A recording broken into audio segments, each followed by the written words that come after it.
Well, Governor, thank you. Let's start with your recent trip to Israel. What was your takeaway from your meeting with Prime Minister Benjamin Netanyahu? You know, two things. One is the incredible concern that he and Israel has with regard to the geographical challenges they face in the region. They talk about the neighborhood in which they live and the challenges they face, about the possibility of being bombed or harmed any particular day. But at the same time, the powerful way in which the country is securing itself and maintaining its strength.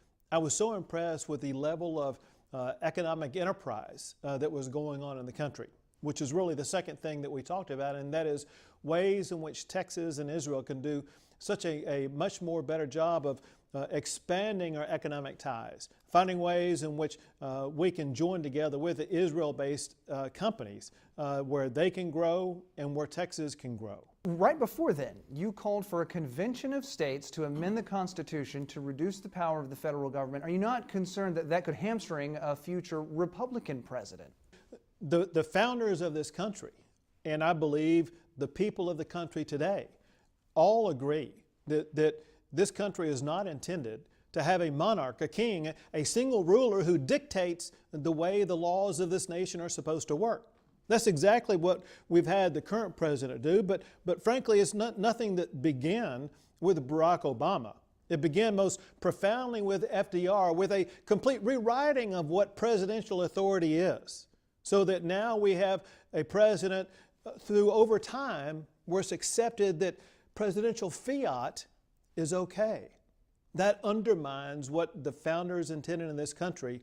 I want to see whoever the president is, Republican or Democrat, abide by the constitutional framework with limitations on the power of the presidency. An article in The Hill suggested that you would make a good vice presidential candidate. Regardless of that, do you even have any ambitions beyond the office of governor? No. Would you accept an offer from Donald Trump to be his running mate? No. Governor Abbott, you also talk about the rule of law. And in Harris County, it appears that the rule of law worked. A grand jury investigating the Planned Parenthood accusations found that the videographers were actually the ones who violated the law. Do you blame the Republican DA of Harris County for not doing enough in that case? Slight correction, of course, and that is, you mentioned what a grand jury did. What a grand jury does is not the rule of law. It is a stepping stone along the process of the legal process. No one has been found guilty of doing anything, and especially Planned Parenthood was not even presented to the grand jury, and the grand jury made no decision whatsoever about what Planned Parenthood did. What Planned Parenthood did is continues to remain under investigation both by the Texas Health and Human Services Commission and by the Texas Attorney General's office. And what specifically are they investigating? Well, several things. One is, when I was the Attorney General of Texas, we had a settlement by Planned Parenthood, Gulf Coast, which is the Houston area, for allegations about them committing Medicaid fraud. What our job is for the state of Texas is to ensure that all of these entities like Planned Parenthood that may get any type of Medicaid funding comply with the law and not defraud the people of this state like was the basis of our allegations against Planned Parenthood. And so we will continue to investigate whether or not Planned Parenthood has been engaged in any type of fraudulent activity that has defrauded the people in the Medicaid system. Governor, it's been almost exactly 1 year since you were inaugurated on the Capitol steps just across the street. What have been the highlights for you in this first year in office? You know, the most important thing is that we had a very successful, and I might add, I think the most conservative legislative session in the history of this state, where we achieved things that made the lives of Texans better. We're building more roads. We cut taxes. We dedicated resources to education, from early education all the way to higher education. And so we're making the state of Texas an even better place. And I'm hearing time and time again, whether it be people from California or people in Israel and Switzerland, that they want to come to Texas and relocate here and do business here. Governor, what's on your to-do list for the next year?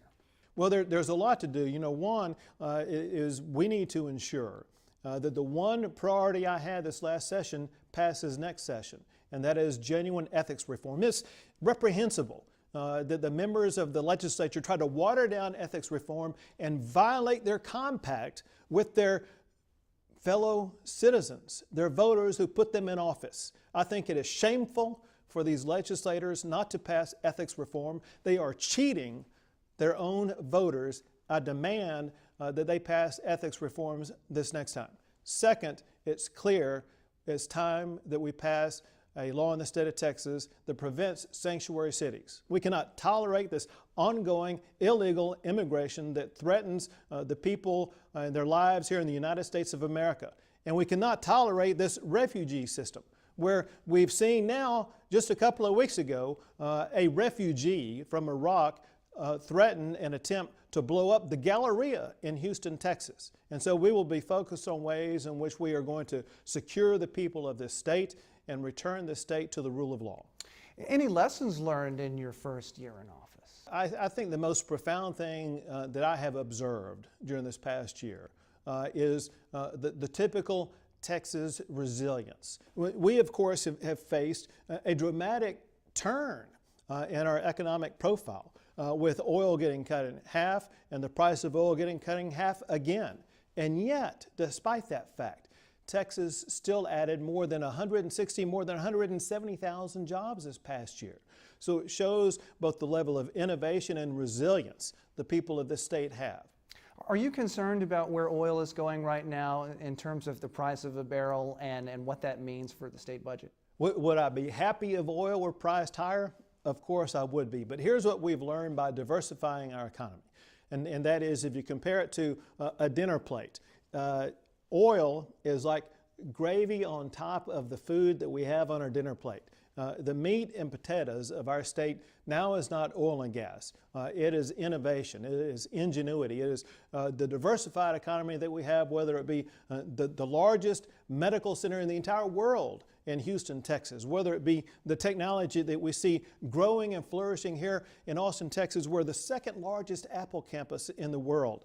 And now we are building a 27-acre Oracle campus here in Austin, Texas. And despite that fact, there are more technology workers in Dallas and Houston than there are in Austin, Texas. And so we have a diversified, strong economy that will get even better. Well, thank you very much for your time today. Sure, my pleasure.